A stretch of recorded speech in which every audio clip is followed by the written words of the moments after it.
기도하겠습니다. 하나님 아버지 감사드립니다. 정말 믿을 수 없는 사실들이 이렇게 오늘 이 세상에 버젓이 진행되고 있습니다. 특별히 종교개혁 500년을 거치면서 이제 하나님께서 기뻐하지 아니하시는 그러한 현재 이 기독교가 이렇게 활개를 치고 있으며 정말 하나님의 마음을 아프게 하고 있습니다. 그런 과정 속에서 어느 누구도 이 사실에 대해서 문제를 제기할 수 없는 완전히 오류 속에 빠져 있는 상황입니다. 아버지 하나님, 부족한 저를 이 땅에 보내셨으니 아버지 하나님, 이곳에서 하나님의 그 뜻을 온 세계에 전할 수 있도록 인도하여 주옵소서. 감사드리오며 예수님의 이름으로 기도드렸습니다. 아멘. 자, 우리가 루터의 종교개혁에 대한 개념을 살펴보려고 할 때 가장 중요한 것은 루터의 신학이 과연 성경적인 것이냐라는 문제입니다.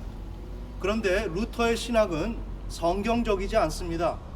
왜 그런가? 첫째, 루터의 신학은 첫째 인간의 감수성에 의해서 만들어진 것입니다. 그에 대한 그 내용이 오늘 이곳에 온 루터의 집에 잘 정리가 되어 있습니다. 루터는 1512년도에 신학 박사를 받고 13년도에 성서학 교수로서 비텐베르크 대학에서 그렇게 교직 생활을 했습니다. 그러는 중에 교황청이 있는 로마에 갈 일이 있어서 가게 되었는데 그곳에서 28계단 성당을 무릎으로 올라가면서 보석의 그러한 절차를 밟게 됩니다. 그런 과정 속에서 기록에 의하면 그 정상에 거의 도달했을 때 루터는 깨달았습니다.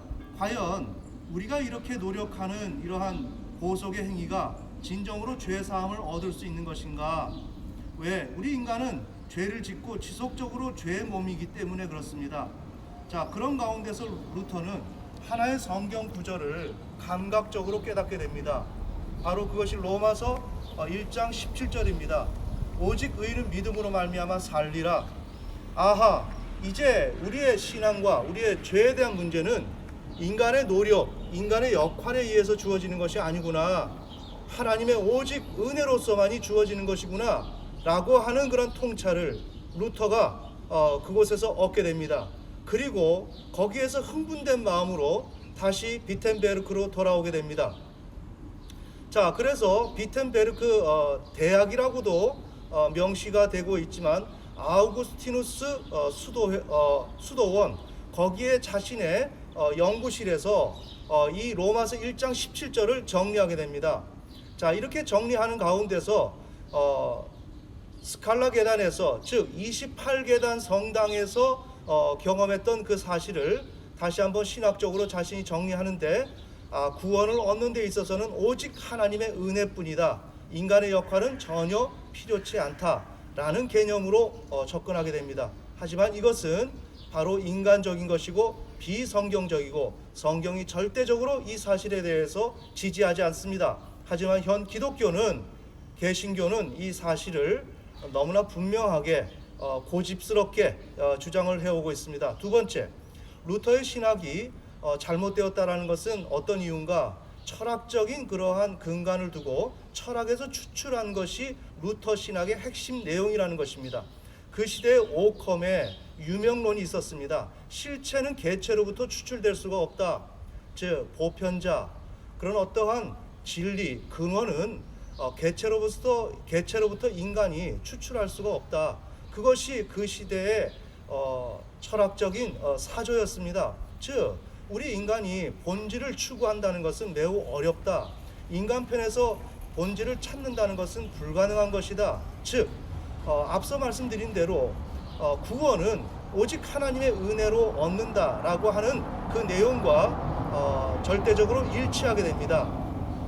다시 말하면 철학적인 그런 사조에서 유명론에 근거해서 이렇게 로마서 1장 17절을 보게 된다면 인간이 구원을 얻는 데 있어서는 오직 하나님의 은혜뿐이다 라고 하는 그런 내용으로 귀결됩니다. 자, 바로 그것이 루터가 그토록 얘기했던 오직 성경입니다.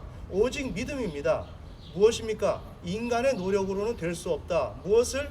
실체를, 보편자를, 개체를 통해서 찾을 수가 없는 것이다 라고 하는 철학적인 반성, 그 과정을 통하여 로마서 1장 17절을 해석을 하게 될 때 그는 오직 인간은 할 수 있는 것이 없고 오직 하나님의 은혜로만이 주어지는데 그 방편이 성경이요 믿음이라는 내용입니다. 바로 이와 같이 이렇게 루터의 신학은 완전히 인간적이고 비성경적인 것으로 이렇게 정리되어 있습니다. 하지만 오늘날 우리 기독교는 이 사실을 알면서도 알려 하지 않고 있습니다. 이것이 하나님 앞에 큰 죄악이라는 것입니다. 바로 그런 이유 때문에 저는 오늘 루터의 집에, 루터의 신학이 바로 이렇게 잘 정리되어 있는 이 루터의 집에 온 것입니다. 바로 이곳에 와서 저는 루터의 신학이 얼마나 잘못되었는지 근본적인 그런 개념을 명시하며 천명합니다. 자, 기도하시겠습니다. 하나님 아버지 감사드립니다. 오늘 그토록 500년 동안에 감추어져 있고 감추어져 왔고 정말 모든 사람들의 그러한 시선 가운데서 숨겨져 왔던 이 사실을 아버지는 부족한 제가 이렇게 하나님의 뜻에 의해서 이렇게 드러내게 되었습니다. 아버지 하나님, 이 사실이 온 세계에 전달되어서 눈이 있고 귀가 있는 그들이 보고 듣고 들어서 그들이 하나님의 뜻을 알아 하나님에게로 나아갈 수 있는 귀한 역사가 일어날 수 있도록 인도하여 주옵소서. 감사드리오며 예수님의 이름으로 기도드렸습니다. 아멘.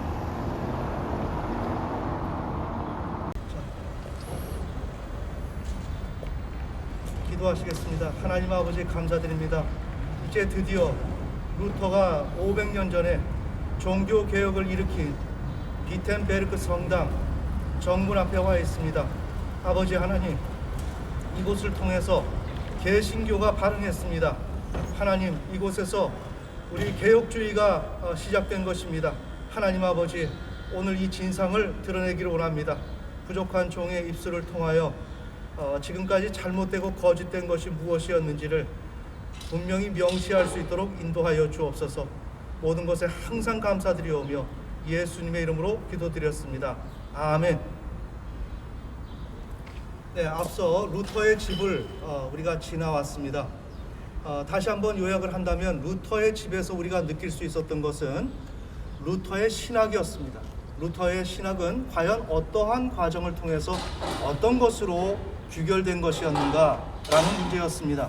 그러나 너무나도 아쉽게 루터의 신학은 인간적인 것이었습니다. 인간의 감수성, 감성에 기반을 둔 것이고, 둘째, 철학적인 그러한 기반을 두어서 철학적인 철학의 근간을 둔 가운데 루터의 신학은 발전된 것이었습니다. 자, 그렇게 해서 결론적으로 루터의 신학의 핵심 내용은 인간이 할 수 있는 것은 없다는 것입니다. 다시 말씀드리면 28계단 성당을 오르면서 거기에서 로마서 1장 17절의 내용을 상기했었고, 그 가운데서 정리된 것은 오직 믿음으로 구원을 얻는다.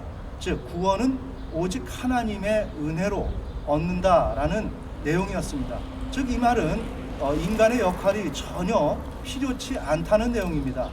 자, 두 번째, 철학이라는 과정을 통해서 그 시대의 유명론이라고 하는 철학 사조를 통해서 루터의 신학이 정리가 되었는데, 그것은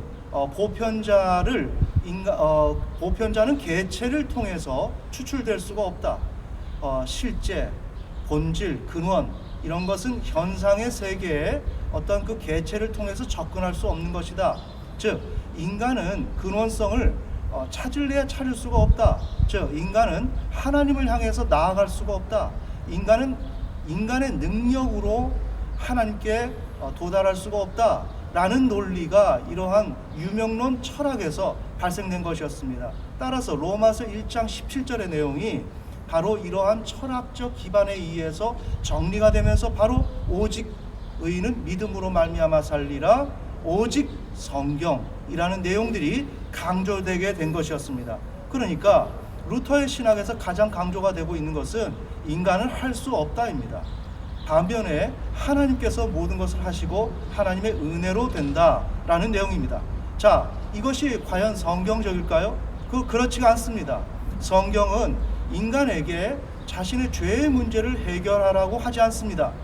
죄를 짓지 말아야 된다라고 얘기하지만 죄를 절대로 지을 수 없다라고 강조하지 않습니다. 바로 이런 가운데서 지금 루터 신학은 오직 믿음으로, 오직 성경으로 라고, 오직 은혜로 라고 얘기하는 그런 차원에서 이들은 이 사실을 숨기고 왜곡시키고 있는 것입니다. 반면에 하나님께서 지금 우리 인간에게 요구하는 것은 창세기 2장 16절에서 17절 사이에 인간이 창조된 그 세계 가운데서 하나님 앞에서 최초로 하는 행동이 무엇입니까? 하나님을 창조주로 인정하지 않았습니다.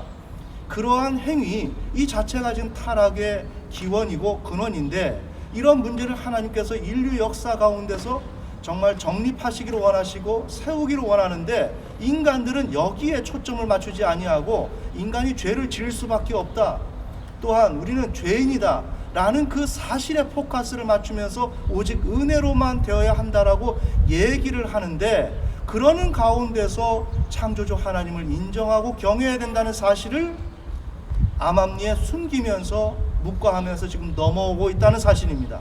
바로 이러한 의미를 지니고 나타나게 된 것이 종교개혁이죠.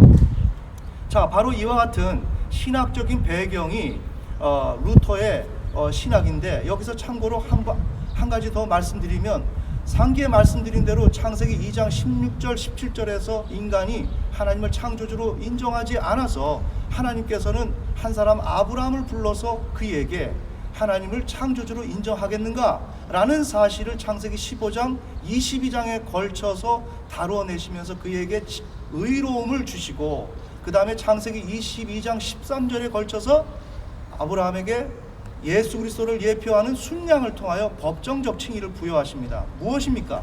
하나님은 인간에게 오직 하나님의 은혜로만 라는 방식으로 하여 인간에게 어떤 것도 묻지 아니하시는 것이 아니라 인간은 하나님을 창조주로 인정하는 그 단계, 즉 아브라함이 독자 이삭을 바치게 될 때 자신의 생명까지 부인하면서 바쳐야 되는 이러한 정말 자기의 전 존재를 부인하는 그런 과정을 거치면서 하나님을 인정하는 단계를 하나님은 요구하신다는 거죠.